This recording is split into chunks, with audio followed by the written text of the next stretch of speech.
How to scan apps with Play Protect.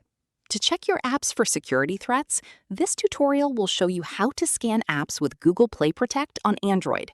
First, open the Google Play Store app on your phone. Tap on your profile icon in the top right corner. From the menu, select Play Protect. Now you will see the Play Protect security page, where you can check the current scan status of your apps. Tap on the Scan button to start checking your installed applications. Google Play Protect will scan your apps and look for any harmful or suspicious activity.